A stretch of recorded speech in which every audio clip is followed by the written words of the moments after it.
മൂന്നാമത്തെ സ്ഥലമാണ് Ho Chi Minh city book street എന്നാണ് അറിയപ്പെടുന്നത്. ഇത് മസ്റ്റ് വിസിറ്റിൽ മൂന്നാമത്താണ്. ഹോച്ചിമിൻ സിറ്റിയിൽ ബുക്ക് സ്ട്രീറ്റാണ്. വായനക്കാരുടെ അവിടെ സെക്കൻഡ് ഹാൻഡ് ബുക്കൊക്കെ വിൽക്കുന്നത് നമ്മളവിടെ തരവില്ലേ, നമ്മുടെ അവിടെ മറ്റേ സ്റ്റേഡിയത്തിൻ്റെ സൈഡിലൊക്കെ ഇല്ലേ, അതിന് പകരം അവരതിനെ കുറച്ച് പ്രൊഫഷണലിസം ചെയ്ത് കുറച്ച് ടൂറിസ്റ്റ് സ്പോട്ട് പോലെ ആക്കി വെച്ചിട്ടുണ്ട്. ചെറിയൊരു വഴിയാണ് ഹോച്ചിമിൻ സിറ്റി ബുക്ക് സ്ട്രീറ്റ്. ഇതിൻ്റെ ഫോട്ടോസൊക്കെ ഇൻസ്റ്റാഗ്രാമിലൊക്കെ ഭയങ്കര ട്രെൻഡിങ് ഫോട്ടോസൊക്കെ ഉണ്ട്. അതാണ് മെയിൻ ഇവിടെ ഇങ്ങനെ ആൾ വരാനുള്ള മെയിൻ കാരണം. ആ ബുക്ക് എല്ലാ ബുക്കും ഉണ്ടാവും. പക്ഷെ ഇതിൽ ബുക്ക് സ്ട്രീറ്റാണോ ബിയർ സ്ട്രീറ്റാണോ എന്നുള്ളത് നമുക്ക് സംശയം തോന്നും.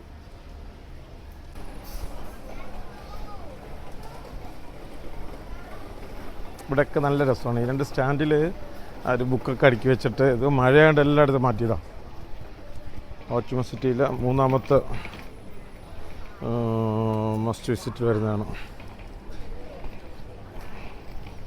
Book street. ഫുള്ള് കച്ചവടമാണ് മെയിൻ ലക്ഷ്യം.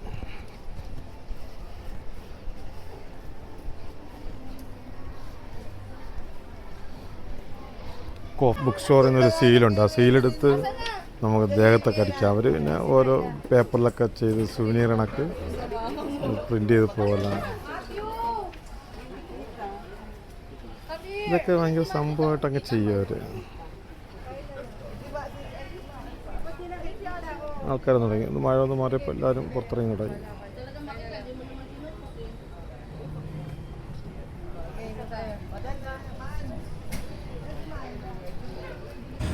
സൈക്കിൾ റിക്ഷയാണ്. അതിന് പ്രൊഫഷണലിസ്റ്റൊക്കെയാണ്. കാണുന്നവർക്ക് മുമ്പിലിരുന്ന് കാഴ്ച കാണാം.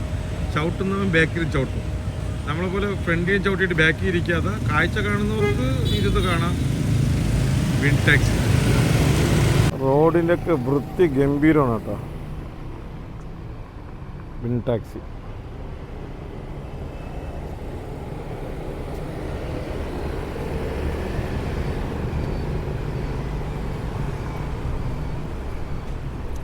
റോഡ് എല്ലാം ഭയങ്കര നീറ്റ്നെസ്സാണ്. ഇതൊക്കെ നടപ്പാതകളാണ്. വിൻ ടാക്സിയാണ് ഇവിടുത്തെ ഒരു ഓട്ടോറിക്ഷ ഇല്ല. ഞാൻ ഈ പറയുന്ന ഓട്ടോ ഡ്രൈവറെ കുറ്റം പറയുന്നല്ല കേട്ടോ. ഞാൻ ആ വണ്ടിയാണ് പറയുന്നത്. വിൻ ടാക്സിയാണ്. ആ വണ്ടിയാണ് പറയുന്നത്. ആ വണ്ടി ഇപ്പോൾ ഇത്രയും ദാരിദ്ര്യം പിടിച്ചൊരു സാധനം വേറെ ഉണ്ടാവില്ല. അത് വിൻ ടാക്സിയാണ്. ഇത് അടുത്ത് നമ്മളൊരു ഇവിടുത്തെ ഏറ്റവും വലിയ ബിൽഡിങ്, അങ്ങനെ മേളിൽ കയറിയുന്ന വിയറ്റ്നാം മൊത്തം കാണാമെന്നൊക്കെയാണ് പറയണം. അങ്ങോട്ടുള്ള യാത്ര വിൻ ടാക്സി. ഒരു ഓട്ടോറിക്ഷയാണ് പാസ് ചെയ്ത് പോയത്. അടുത്ത ഓട്ടോറിക്ഷ പാസ് ചെയ്ത് പോണ്. അടുത്ത ഓട്ടോറിക്ഷ പാസ് ചെയ്ത് പോകുമ്പോഴത്തേക്ക് അതിൻ്റെ തൊട്ട് ബാക്കിൽ അടുത്ത ഓട്ടോറിക്ഷ. അതെങ്ങനെ നിൽക്കുമ്പോൾ ഈ ബ്ലോക്ക് നോക്കിക്കോളണം. അതായത് ഇപ്പോൾ ഈ ബ്ലോക്കിൽ ഓട്ടോറിക്ഷ നിൽക്കുക. ഇത്രയും ബൈക്കുകൾ പോയി കാറ് പോകുമ്പോഴത്തേക്കും നോക്കിക്കോളണം. ഒരു നാടിൻ്റെ സൗന്ദര്യത്തിൽ ആ വിൻ ടാക്സി വഹിക്കുന്ന പങ്ക്. 1 2 ഓട്ടോറിക്ഷയാണ്. 1 2 ഓട്ടോറിക്ഷയാണ്. ഓട്ടോറിക്ഷ പറയാനും പറ്റില്ല, അതിനേക്കാൾ ചാർജ് കുറവാണ്. ഇത് ഇവർക്ക് പ്രത്യേക പാർക്കിംഗ് ഏരിയ ഉണ്ട്. ഇലക്ട്രിക്കായിട്ട് ഗവൺമെൻറ് പ്രത്യേക പാർക്കിംഗ് ഏരിയ കൊടുത്തിട്ടുണ്ട്. പാർക്കിംഗ് ചാർജിങ് സ്റ്റേഷൻ വെച്ചിട്ടാണ്. അപ്പോൾ അവിടെ നിന്ന് അവർ ചാർജ് ചെയ്യും. അവിടെ നിൽക്കും. കോൾ വരുമ്പോഴത്തേക്കും അവർ വണ്ടി എടുത്ത് പോകും. ആളെ കയറ്റി. ഇതൊക്കെ ഒന്ന് ഓടിക്കൊണ്ടിരിക്കുന്ന വണ്ടികളുണ്ട്. അവർ 1 മിനിറ്റ് 2 മിനിറ്റകത്ത് ആളെത്തും. ക്രാബ് അത്ര സജീവമാണ്. അടുത്ത വിൻ ടാക്സി അവരെത്ത് ആളെ കയറ്റി കൊണ്ടുപോകും. ഇത് റോഡും പിടിച്ചടക്കി അവിടെ ഓട്ടോ സ്റ്റാൻഡ് നമ്മുടെ സ്ഥലമാണെന്ന് പറഞ്ഞ് ബോർഡും വെച്ച് അതിനെ അനുവദിക്കില്ല. അടിച്ചൊതുക്കുക എന്നുള്ളതാണ് ഇനി വേണ്ടത്. അടിച്ചൊതുക്കിയിട്ടാണ് ഓരോന്നും ചെയ്യേണ്ടത്. അങ്ങനെയുള്ള ആൾക്കാർ വരണം.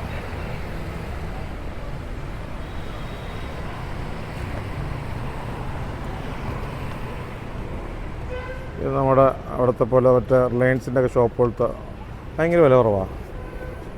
ഇവിടെ വസ്ത്രങ്ങൾക്ക് ഭയങ്കര വില കുറവാണ്. ഇനി വസ്ത്രത്തിന് നീളം കുറവുള്ളതുകൊണ്ടാണോ എന്നറിയില്ല, ഭയങ്കര വില കുറവാണ്.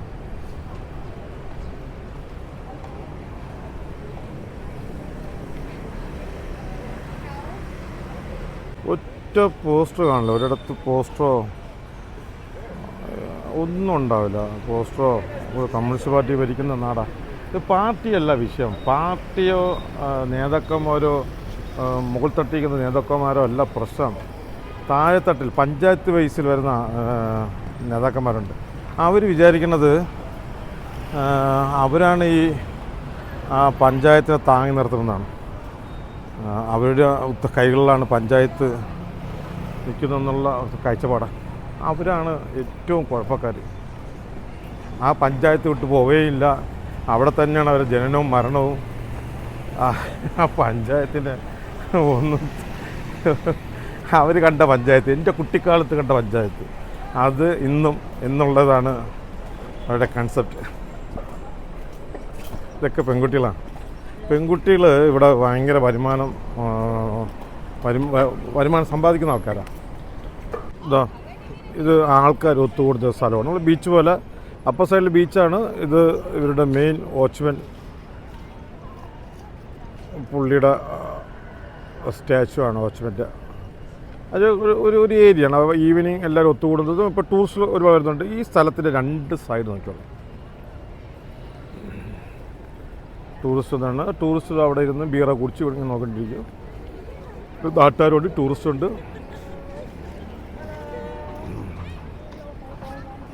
അത് മുട്ട ചോക്ലേറ്റ് വിൽക്കുന്നതാണ്. ആ ചോക്ലേറ്റ് വിൽക്കുന്നതിൻ്റെ പ്രൊഫഷണലിസം കണ്ടോ. അവർ ചോക്ലേറ്റ് വിൽക്കാനാണ് പോകുന്നത്.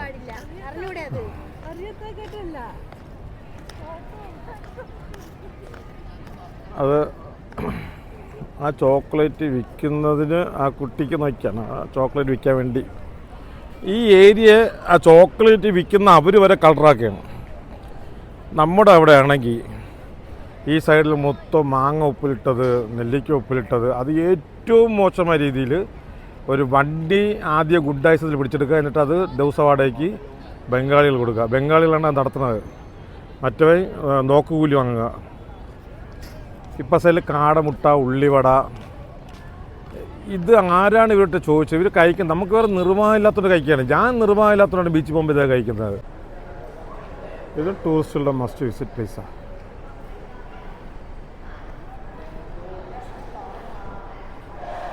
ലിഫ്റ്റ് ഉണ്ടാവും.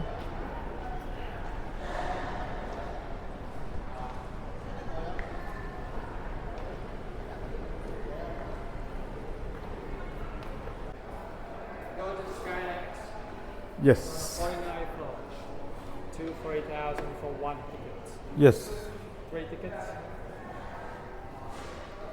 3 ടിക്കറ്റിന് 7 ലക്ഷം രൂപ, 1200 അടുപ്പിച്ച് ഇന്ത്യൻ പൈസ. അവിടെ അതിന് കൂടെ കോഫിയും ഒരു കിറ്റ് ഫ്രീ ഉണ്ട് നമുക്ക് പോകുന്നവർക്ക്. മേളിൽ നിന്ന് കഴിക്കാൻ വേണ്ടിയിട്ട് അവിടെ കോഫി ഷോപ്പാണ്. ഇതാണ് സൈഗാൻ.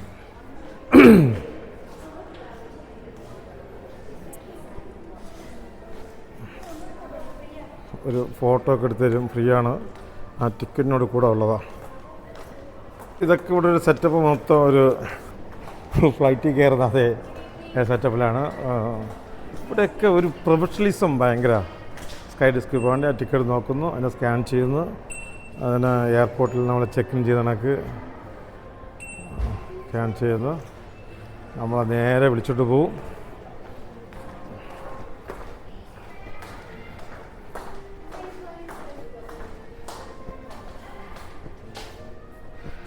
നമ്മളെ കൊണ്ട് ലിഫ്റ്റിൽ കയറ്റി വിട്ടിട്ട് അവൾ പോവുള്ളൂ. സെയിം നമ്മളൊരു വിമാനത്തിൽ കയറുമ്പോൾ ചെക്ക് ഇൻ എങ്ങനെയൊക്കെയാണോ അതേ കണക്ക് സെയിമാണ് അവരുടെ എല്ലാ പെരുമാറ്റവും. പ്രൊഫഷണലിസം അത് നമ്മുടെ നാട്ടിൽ വീണ്ടും വീണ്ടും കുറ്റം പറയുന്നതായിട്ട് തോന്നണ്ട.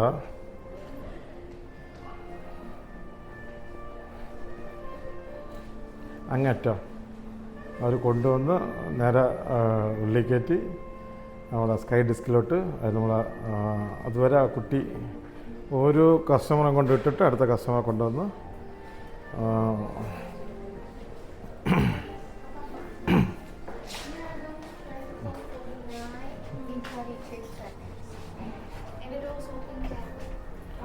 ഓക്കെ. 49-ാമത്തെ ഫ്ലോർ. 49ാമത്തെ ഫ്ലോറിൽ ഭയങ്കര സ്പീഡായിട്ട് പോകുന്നൊക്കെ പറഞ്ഞ് പേടിപ്പിച്ചിട്ടാണ് പോയിരിക്കുക. അറിയുന്നില്ല, പക്ഷെ അത് ഓരോ നില പോകുന്ന പോക്കുണ്ടാവും, നമുക്കറിയാൻ പറ്റുന്നില്ല. ചെവി ചെറുതായിട്ട് അടയ്ക്കുന്നുണ്ട്, എയറ് ചെവി അടയ്ക്കുന്നുണ്ട്. സ്പീഡ് 48, 49, 50 എത്തി. ഇത് അവിടെയും നമ്മുടെ വരവേൽക്കാൻ ആൾക്കാരുണ്ട്. ഇത് ഏകദേശം വാവ് സൂപ്പർ. ഹോച്ച്മൻ സിറ്റി നമുക്കിങ്ങനെ നേരിട്ട് കാണാം കേട്ടോ. അടിപൊളിയാണ്. ഇത് ബാങ്ക് ഓഫ്, ഒന്നാമത് നിൽക്കുന്നത് എമിറേറ്റ്സിൻ്റെ ബിൽഡിങ്, രണ്ടാമത് ചൈന സെൻട്രൽ, മൂന്നാമത് കൊമേഴ്സ്യൽ ഹെഡ് ക്വാർട്ടേഴ്സ്, നാലാമത് എലിഫന്റ് ടവർ, 5 ബിഡ്കോ ഫിനാൻഷ്യൽ ടവർ. വേൾഡിലെ 5ാമത്തെ ടവറാണ്. ഈ 6ലും 7ലും 8ലും 9ലും 10ലും 11ലും 12ലും 13ലും 14ലും 15ലും ഇല്ല. നമ്മളില്ല.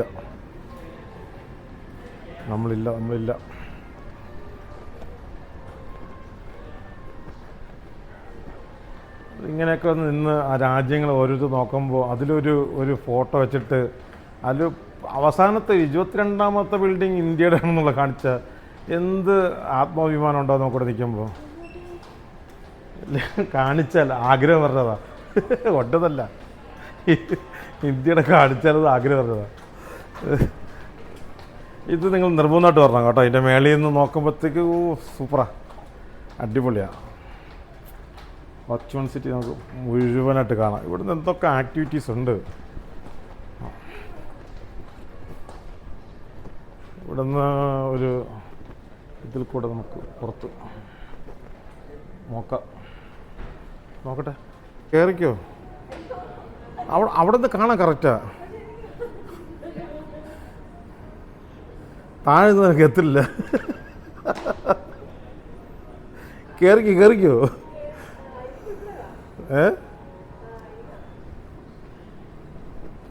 ആ കാണുന്നുണ്ടാ നീ? ആ ബോർഡ് സൂം ചെയ്ത് നോക്കിയാണ്.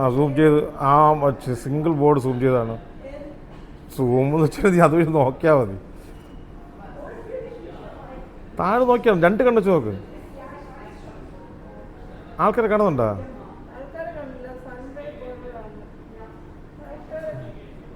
കുറച്ചുകൂടെ അങ്ങനെ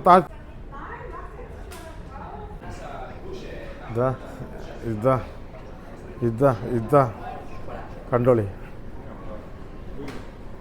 50 വയസ്സാകുമ്പോൾ വീട്ടിലിരിക്കേണ്ടതല്ല, 50 വയസ്സ് കഴിഞ്ഞാലാണ് നമ്മൾ പുറത്തിറങ്ങേണ്ടത്. അതുവരെ നമ്മൾ ജീവിതം കെട്ടിപ്പടുക്കാൻ വേണ്ടി മെനക്കെടണം, രാപ്പകലില്ലാതെ. അത് കഴിഞ്ഞാൽ അത് ആഘോഷിക്കണം നമ്മൾ. അവിടുന്ന് കഴിഞ്ഞു വരുമ്പോഴും പോകുമ്പോഴൊക്കെ ഭയങ്കര സ്വീകരണമാണ്. ഇത് അടുത്ത കയറാൻ വേണ്ടി നിൽക്കുന്ന ക്യൂവാ. 7 മണി അടുപ്പിച്ചായി. അടുത്ത ടീമാണ്. ഇതിലൊക്കെ ശ്രദ്ധിച്ചോട്ടോ. ഇതൊക്കെ യാത്ര ചെയ്യുന്നവരാണ്. ഇതിലൊന്നും നിങ്ങൾക്ക് ചെറുപ്പക്കാരോ അല്ലെങ്കിൽ ഹണിമൂണോ അങ്ങനെയൊന്നുമല്ല ട്രാവൽ എന്ന് പറയണത്. നമ്മുടെ നാട്ടിൽ ഒരു 25-30 വയസ്സായ അവർക്കൊക്കെ ഇത് പോകാമെന്നുള്ള ഒരു കാഴ്ചപ്പാടാണ്. ഇത് നമ്മൾ വിളിച്ചപ്പോൾ നമുക്ക് അടുത്ത വന്നത് ഇന്നോവയാണ്. ഇവിടെ നിന്നൊരു 8 കിലോമീറ്റർ പോകാനുണ്ടാവും. 210 രൂപ. Innova Crysta.